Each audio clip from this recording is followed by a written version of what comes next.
All right, good morning, everyone. Today I'm so excited. A much anticipated guest on my podcast, on my YouTube streets, where I, Gina, try to make it okay to not be okay on some of those days, guys. You know what I'm talking about.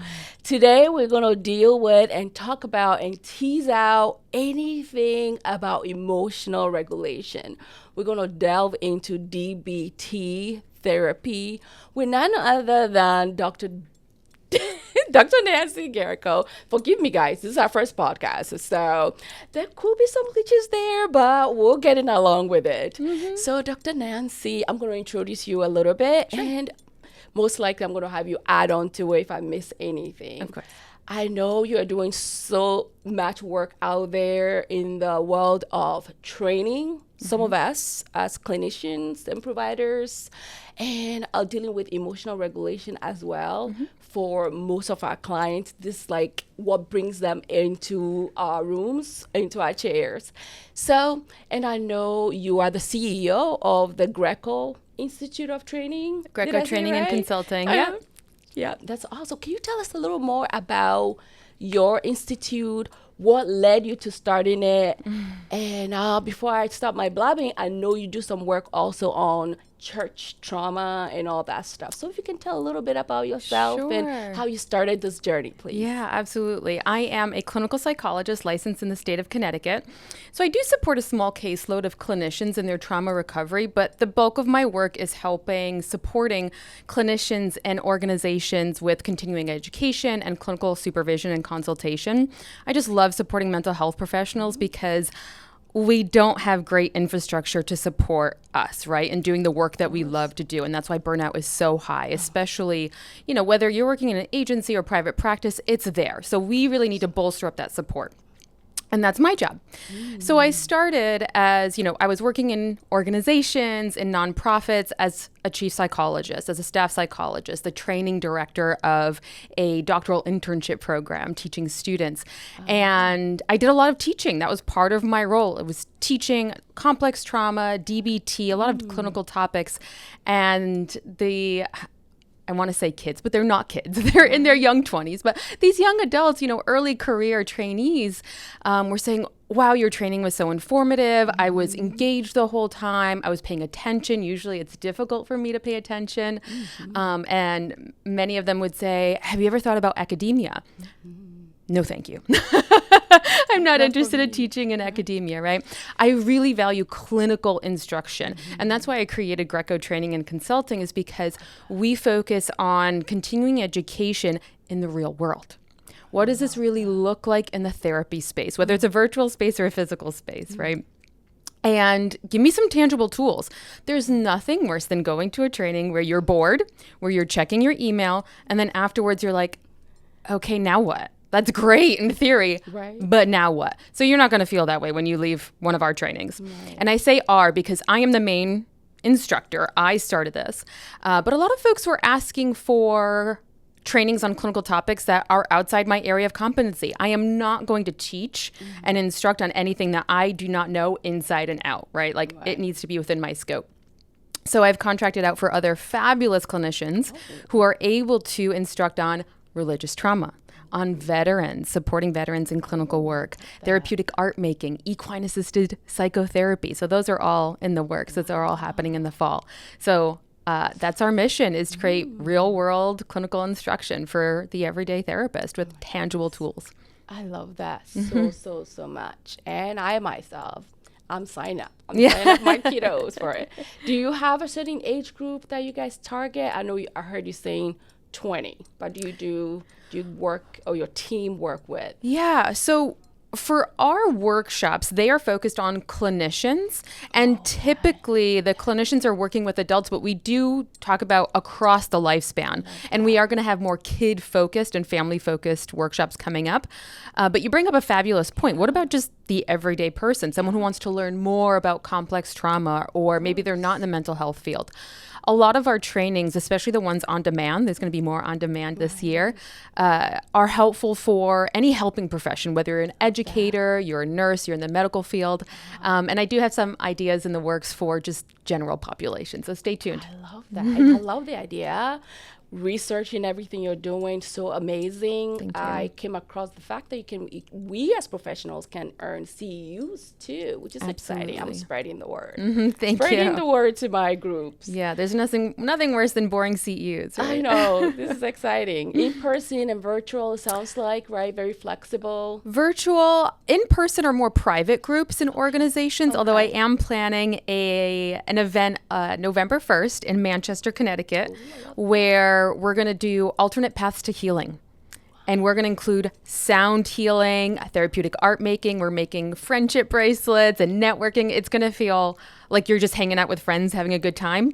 And you'll still get 3 continuing education credits. Oh, man. So much fun. So there'll be more in-person events. Oh, love it, love it, love it. Sign me up. I love that in the fall. That is such a great segue into my next question, Dr. Greco. And that, by the way, it's falling into fall. Like it's the title of a podcast. So I'm going to bring it along to that program. I want to sign up. So can you tell us a little bit about what is CBT? And sometimes we get confused. Even some of my clients, they come to me. I don't typically focus too much into doing therapy for my client. I do a little bit, but more med management. But with med management, I'm always doing a little bit of therapizing. If therapizing is a word, therapizing, guys. Yeah. So they ask me, like, do I need CBT? Do I need DBT? Do they tie in together? Many of them might be struggling with drug addiction, or they might be recovering from a breakup, or they might be going through grief, through a loss, or transitioning their homes.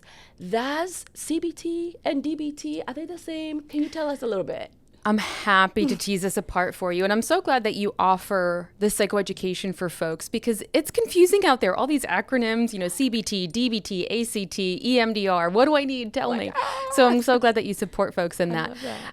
So CBT first, that's been a gold standard for many years in terms of depression, anxiety. We're looking at thoughts, feelings, behaviors, and how they're all connected.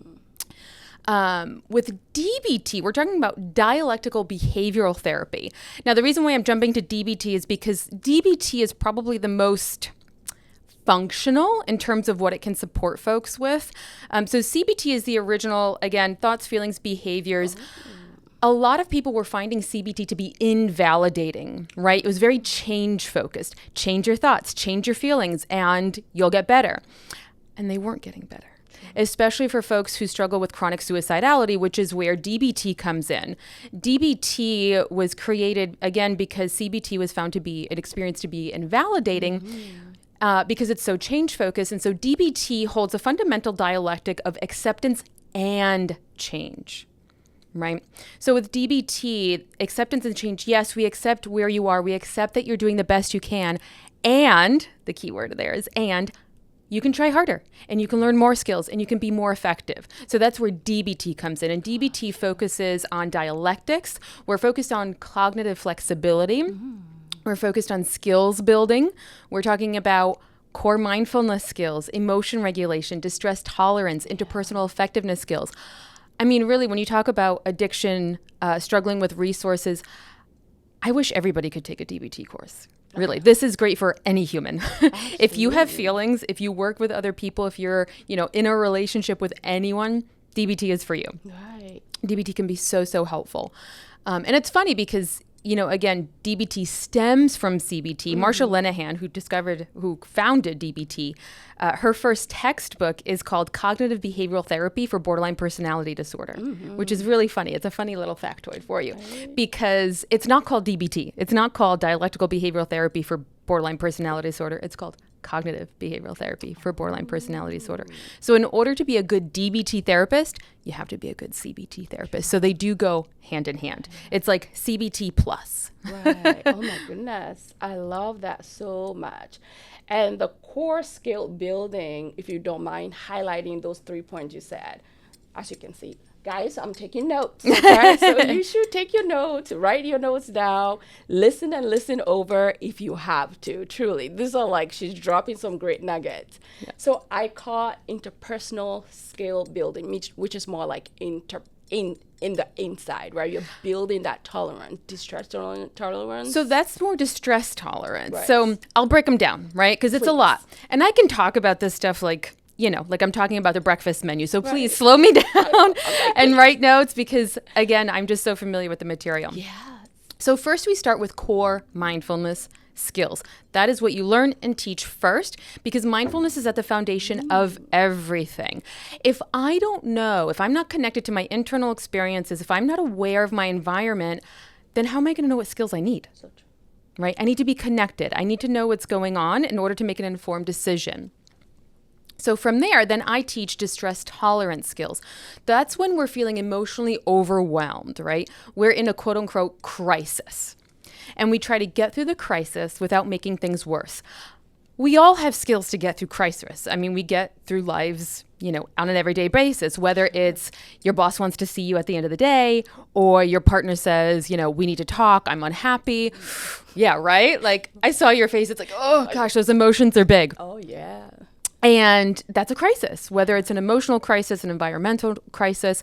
But we all have skills to get through them. The problem is that they usually make things worse in the long run, whether it's using substances, self-harm. It gets you through the crisis, but it likely makes things worse in the long run. So distress tolerance skills help you get through the crisis without making things worse. I love that. I call them skills appetizers because distress tolerance skills are like little skills that you need to use before you use the big skills. Okay, so it's like your skills appetizers. I love that. Skill appetizers. New word today. And then, because sometimes you have to use skills before you can use skills, right? Or like you try something on, it gives you a little bit of relief, and then you need something else, Right. And I think that's something that we really want to validate for folks is that, just because you try a skill once and it doesn't work or it's not effective, doesn't mean it's never going to work. It just wasn't helpful in that moment, and that's okay. Right. Then we have emotion regulation. So these are more of the longer term, even proactive kind of skills that we use.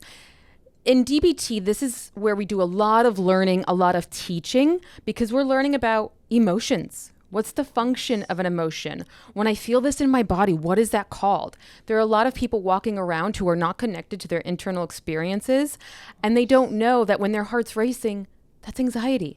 When you have that tension in your hands, that's anxiety or maybe anger. Right. When you feel like this heaviness in your body, that's sadness, depression, loss, grief. A lot of us don't have that emotional vocabulary, so it's so important to learn that. And also the function of emotions. A lot of times Sue Johnson says that we are emotion phobic as a society. Oh, Lord. Right? We don't like to feel emotions. We want to push them away. And knowing that there's no good or bad emotions. They're all information. This is all data. So what is the information? What is the emotion telling you? Okay, this emotion is telling me, this anger is telling me that a boundary was violated. Right. Or this anxiety is telling me that this is a really important day for me and that's why I'm feeling this. Let's view it as information. Right. There's also, as I mentioned, proactive skills or please skills so that we can reduce emotional vulnerability. Because if you're not sleeping well, if you're not nourishing your body, if you're not moving your body, you're going to be more vulnerable to those big ups and downs, right? So it's like we have to go back to basics. Right. That's part of emotion regulation. And then we have our interpersonal effectiveness skills. Those are people skills, relationship skills. So how do we communicate what we want, what we don't want? So how to, say no, how to hold boundaries, and how to end relationships that are no longer serving us. Oh, those are the big ones. Those are the big ones. Especially when it comes to trauma, complex trauma, attachment trauma, relationships are so hard. I mean, even in the best of circumstances, let's be honest, relationships are hard. We could all use these skills, but it's more complex when there's trauma there. Wow. I love how you break it down so much, like truly. To jump on that, would you say, like maybe 3 or 4 points, I was considering these are some of the skills that I've been kind of incorporating into my day to day and passing along to my client as well. And in this space, it's like there's so much sensitivity. I don't really like calling my people patients. I call them clients. So as to humanize their experiences, because I could be a client too. So I say things like, okay, meditation, right, as part of kind of bringing you back to the present, mindfulness, right? I talk about things like journaling, right, getting those thoughts out on paper. Meditation, maybe prayer, right? You're praying on a word, whatever the belief system is. I talk about going hiking or walking barefoot in the grass or feeling like smelling, all those things. Would you say those are part of like maybe the periphery of what DBT skill building is? And can you tell us maybe 3 to 4 like examples of some of the stuff that I mentioned? How do we tie that into those skill sets? Sure. So that's all mindfulness right there, right? And what I love about DBT, there are core skills, specific skills that we are teaching and learning. However, DBT is actually very flexible. So there's this misconception with DBT that it's rigid, that it's very skills-based, but it's actually a guiding guiding principles, right? So we have overarching skills that we're learning, but you as the clinician, you're going to pull from whatever you have in your toolbox to share with your clients, whatever's effective. So DBT is all about being effective. So even you mentioned meditation, journaling. For some folks, they're like, great, it's so helpful and I love it. And then for other folks, they're like, don't come at me with this meditation stuff. Right? Don't come at me with this journaling stuff. I've tried it. I don't like it. It's not my thing. All right, cool. Let's move on to something else. So you want to have a lot of options. So true. Just like you want to have a lot of tools, right? Love that. So the tools that I can share with you are under general umbrellas of mindfulness, emotion regulation. You know, again, there are specific DBT skills. They're pretty lengthy and more cumbersome to teach. So if you wanted quick strategies for distress tolerance, for mindfulness, emotion regulation, we can certainly go over those, and I'm happy to instruct on those, because that's really what folks want. Like, give me something quick that I can use in the moment. Like for distress tolerance skills, we want those skills appetizers, something quick that's going to get you through. So let's say you're in a meeting, you're in the classroom, you're in an environment where it's very stressful, you're overwhelmed, something has just happened, you can't feel all those feelings right now, right? Like it's not the time and the place. You have to get through this meeting. You have to get through, you know, whatever event you're at. Let's use a skill, get yourself regulated. And then when you're done, feel all the feelings, right? Then you can manage the crisis more effectively. So when we talk about mindfulness, nervous system regulation, again, this is all under the same umbrella. One exercise, or I'll give you 3 exercises. So I like to do a vagus nerve massage. Are you going to find this specifically in a DBT manual? No, but we're using effective means here. So we're going to, you know, pull from different strategies because it's part of the distress tolerance module. For sure. So a vagus nerve massage, we can access the vagus nerve in our ear. So if you want to follow me here. So we're going to finger right here. Yep. Finger right in that little nook. Right. I'm going to turn just so folks can see. Right in there. Okay. So your finger's right in here, and you're going to gently make some circles. All right. Okay. And just pay attention to what your body does. Like my shoulders go down. You may sigh. You may yawn. Breath, maybe. Your breath slows down a little bit.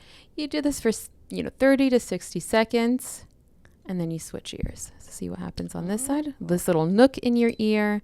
Small, gentle circles, and see what happens to your body. You're activating the vagus nerve.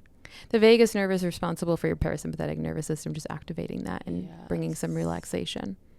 So that's something quick you could do anywhere. So true. You can excuse yourself, go to the restroom, or if you're in your car stuck in traffic and you're feeling stressed out, it's a great exercise to do. So true. And then we have, this one's really interesting too. So I like to teach these 2 quick ones. So if you interlace your hands behind your head, like you're laying in a hammock, right? Like you're on vacation laying in a hammock. Right. Your head is going to face forward. Your eyes are going to go all the way to the right. And stay there for a few seconds. See what your body does. Now again, keep your head face forward. Turn your eyes all the way to the left. See what happens in your body. Now we're doing it quickly Immediate today, comment. just for the purpose of, where we are right now and what we're doing. But if you do that for 30, 60 seconds longer, you feel your body respond, Wow, I love that. right? Intentional in the moment, being present, honing it. And what would be like a third one? We're learning some Third skills here, one, guys. my Wherever favorite you is are. finger breathing. So what we're going to do is you're going to put your hands, palms facing down on the table. So this exercise I love, especially for folks who are like, I can't connect to my breath. I get too distracted, right? I get too distracted. My racing thoughts mind. overwhelming. Yeah. First of all, a healthy mind is a wandering mind, right? Oh, Right. Asking your brain not to think is like asking your heart not to pump blood. Like, let's just accept you're going to have these thoughts. oh, that's good. And you say, okay, that's a thought. That's a thought. You gently and compassionately bring yourself back. Oh, wow. So what we're going to do is we're going to visually connect to our fingers as we breathe. So on the first inhale, you're going to go, left pinky's going to go up. On the exhale, left pinky's going to go down. Your next inhale, the left ring finger is going to go up. The exhale, left ring finger is going to go down. Your next inhale, the left middle finger is going to go up. The exhale, left middle finger is going to go down. Keep going. Next inhale. Exhale. Next inhale. Exhale. And you go left to right, right to left. That's a total of 20 breaths. Using your fingers as a visual anchor to stay in this moment and connect to your breath. Especially, for folks who get distracted, their thoughts kind of take over. It's a really nice way to stay visually anchored. And you can do that anywhere. You can have your hands on your lap, under a desk, in traffic, whatever it may be. And even for students who are stressed in the classroom. I'm noticing even right now, I'm like talking a little slower, right? We're feeling a little bit more relaxed. They're helpful. They're quick skills that we can use. And this is all mindfulness. Nervous system regulation. There are also things that you don't have to actually do. Like I always try to think of self-care and mindfulness and our skills that, we don't have to add on, because people say, well, take 5 minutes to do that or 5 minutes to do this. And it's like, listen, I don't have 5 minutes, right? So this came to me as I was outside playing with my kids and I was feeling a little activated.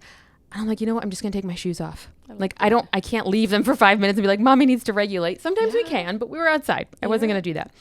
I took my shoes off and connected to the earth. As you mentioned, grounding. Total game changer. I was grounding to the earth. I was connecting to the sensation, and I was able to regulate in that way. So it's also nice to, if you feel like you can't do something in addition to whatever you're doing in the moment, do it a little bit differently. Yeah. In the moment. I love In that the so moment. much, because otherwise, guys, what does tend to happen is those feelings build up and build up and build up until it's out of control. There are many people who end up in my chair many other times because now either things are just going left, they are losing their jobs, they are not sleeping. Maybe they are going through a separation or divorce because that interpersonal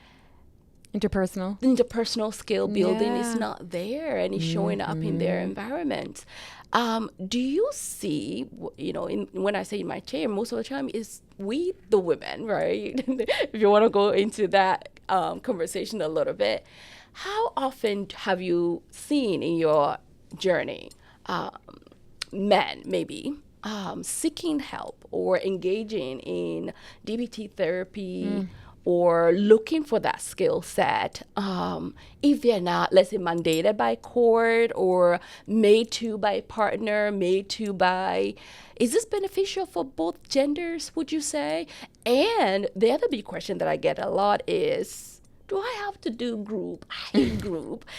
I'm in this group and these people are, there's a lot of ego or judgment that sometimes maybe block people, if you want to put it like that, from wanting to get into it. Would you say the skill can come into doing individual sessions while learning the skill?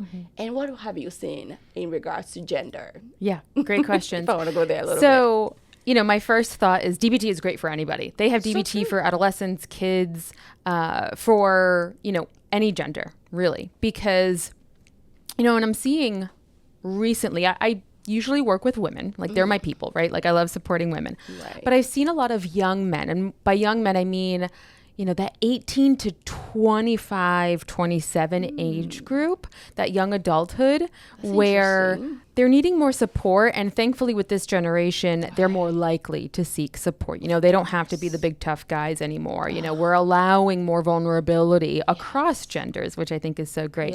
But yes, DBT skills are helpful for anyone. I mean, as I said, I wish everybody took a DBT course before they graduated high school or before they left school. Like everyone needs a DBT course because these are just human skills. Human skills. Can you teach the skills in our schools?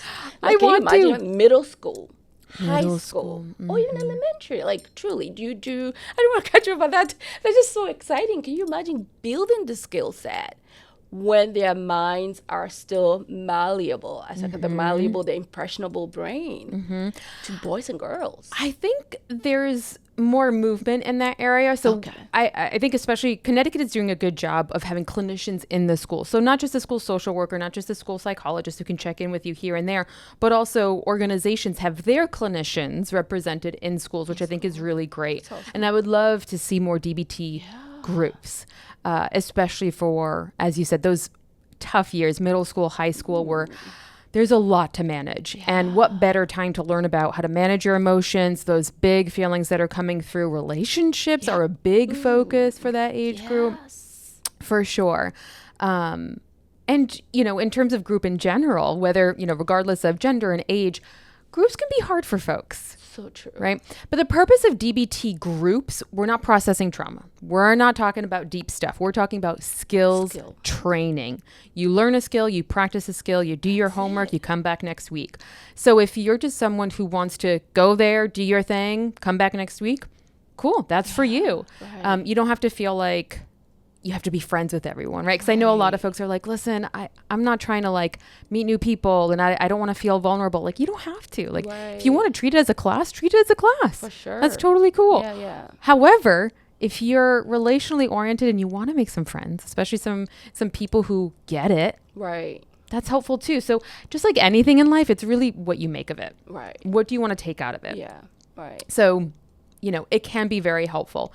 However, yes, skills training individually can also be highly beneficial. Right. And there are some people who probably learn best on an individual basis. So we want to honor everyone's learning style in terms of what works best for them. So that may be an individual clinician. I've worked in the past, like someone will have a primary clinician, a clinician who is helping them through whether it's trauma, relationship difficulties, whatever they're working on in their treatment, right? And then I'm the skills trainer. So they meet with me once a week to supplement the work that they're doing, and we're only doing skills training. It's a really nice compliment. I love that.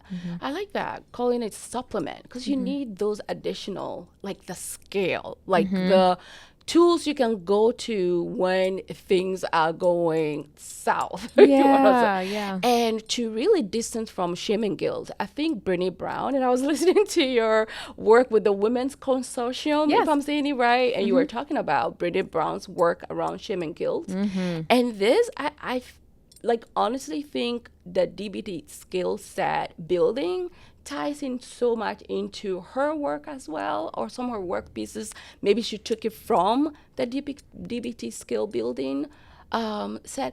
What have you seen? Have you done any work with any church groups? Because I have been, a believer. So my podcast is God in Therapy as we recover from relational trauma, so to speak.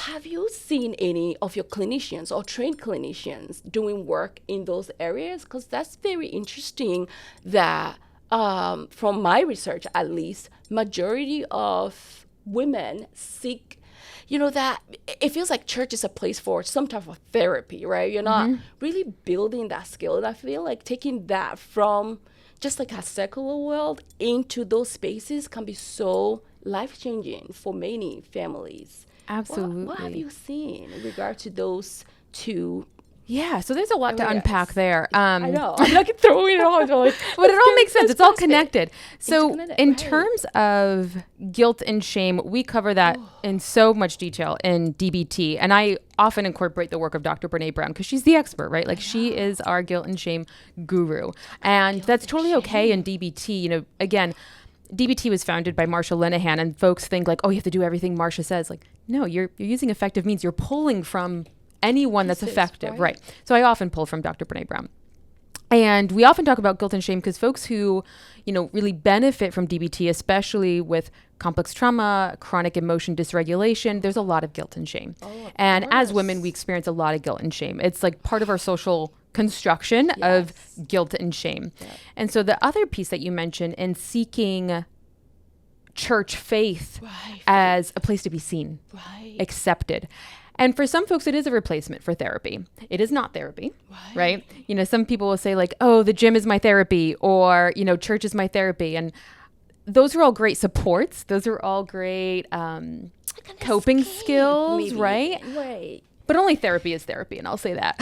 Only therapy is therapy. Guys, you got to go sit on that chair. Only therapy That's is therapy. space. But it's a wonderful place to get support, to be seen, to be heard, to have a sense of belonging, because we're all needing that. As human beings, we need that, right? Heal that Going heart. back to prehistoric days, if you weren't part of a herd, if you weren't part of a group, So true. you would die, right? Like you can't survive on your own. Right. You So get we still- attacked. right. We still very much need this now. We need our people. We need support. And if that's in a faith group and that works for you, great.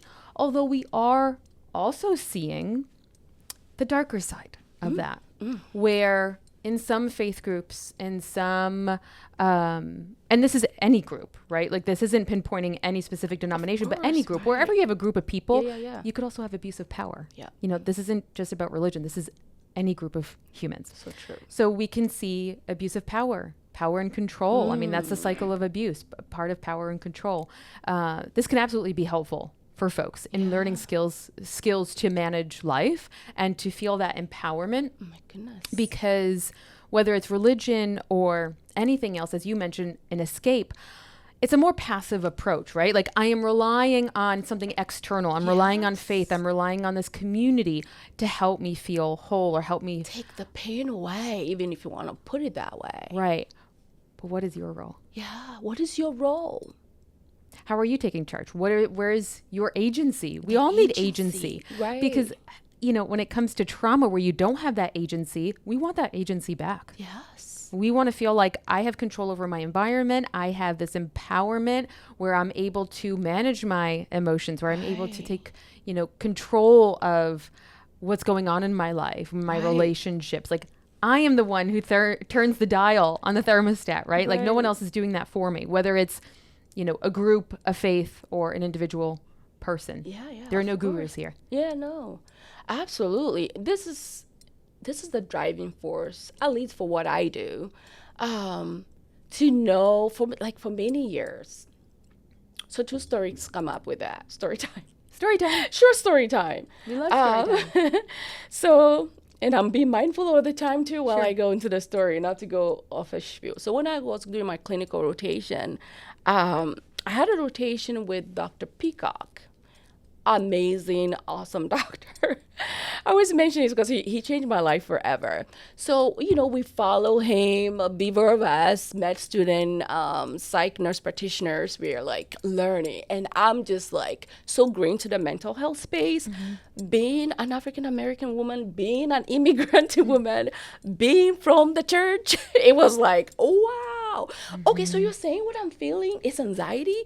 So you're telling me my hands sweating, you're telling me waking up from sleep and feeling like having all this, you know, I get startled easy. I'm like, you know, for many years I thought, what's wrong with you, Gina? Like, you're going cuckoo. And I heard many clients, as we do our rotations in the morning, was inpatient, by the way, he would say things to them like, listen, you don't have bipolar, you have trauma, you need DBT, you need this, you need that. And I said, And he will just like spew if you're like, he just like how you are. He's like, he's done it, or he just has it. He's so passionate. He came from a background where his dad was an addict. So he knows how helpful it is to get that support, that resource, that skill building. You're not looking for escape like his dad. That's why he went to medical school at the age of 40. That's why I went to this space when I was fully pregnant. And I'm like, no, this generational trauma, these generational patterns of dealing, or running away, or praying it away, or wishing it away, or fasting it away, which is all great. You know, fasting is good spiritually for our GI system, all of that. But over the years, I noticed it just becomes where you're constantly going to a place for 2-3 hours. You come back to face your same issues. So it was an awakening, or if Oprah would say, an aha moment to realize, oh, this is what it is, like labeling, knowing, awareness, and knowing, okay, this is what you can do about it. And working towards the fact that, you know what, Mr. John over there or Susie over there also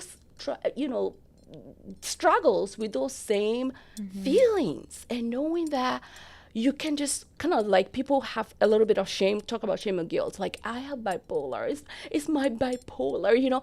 And then he'll say things like, don't feel like you're like that diagnosis, so to speak. It's now like people feel like they're caged, or people get feeling like they're caged for a lifetime by a certain diagnosis. And sometimes we clinicians too, sometimes can be easy to like throw on a diagnosis. When you go into the nitty gritty of it, many of it fall into childhood, into trauma, then going to, you know what we do in this room here, stays in this room, the skeletons in the closet, and you start to bubble over.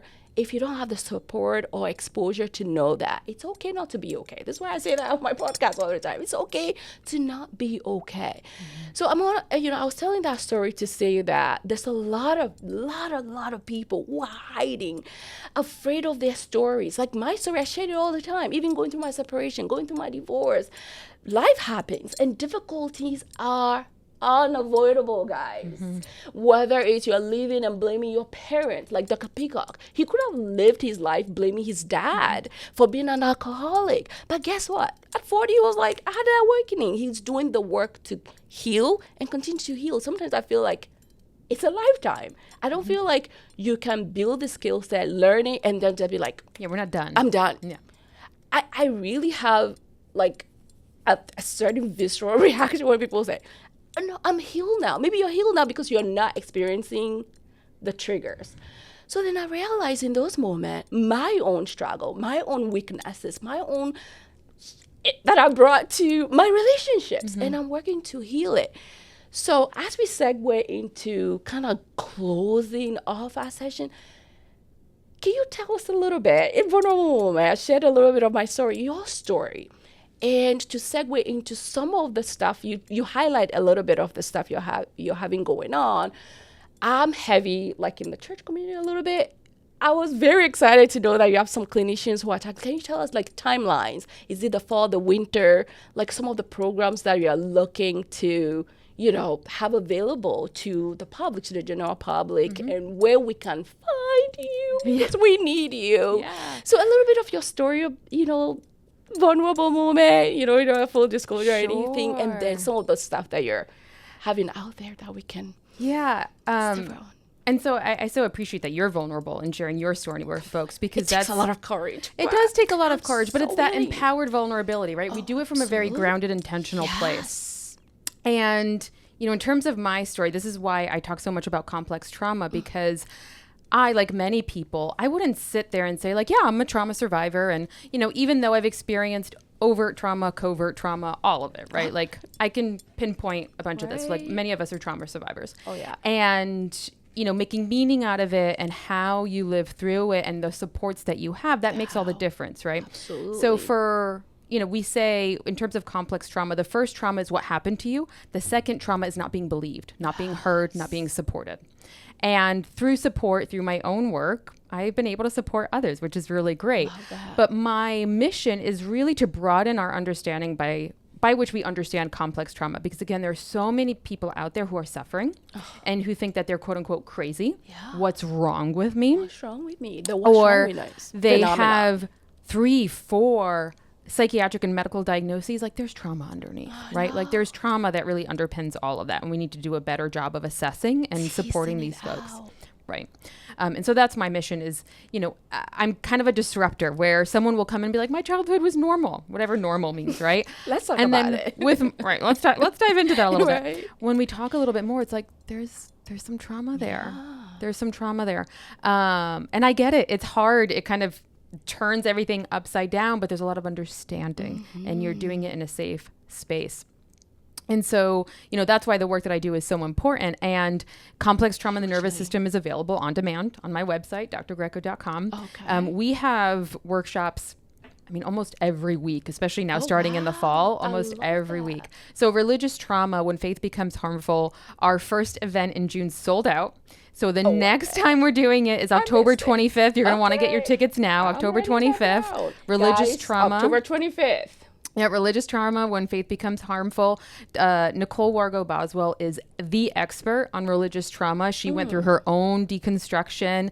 She's been all over the world supporting folks. Like she's your gal. She's our amazing. expert. She's amazing.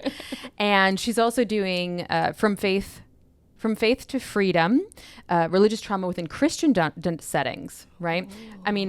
In my own learning and talking to Nicole, I didn't realize how many denominations of Christianity there really are, right? Like we think of it as a very narrow denomination, and there's so much there that we can unpack. She talks about purity culture. She talks about deconstruction. She talks about the guilt and the shame. She talks about, religious trauma and spiritual abuse throughout the lifespan. So we're talking about Piaget and Erickson, life development. It's really great. Like she's very thorough.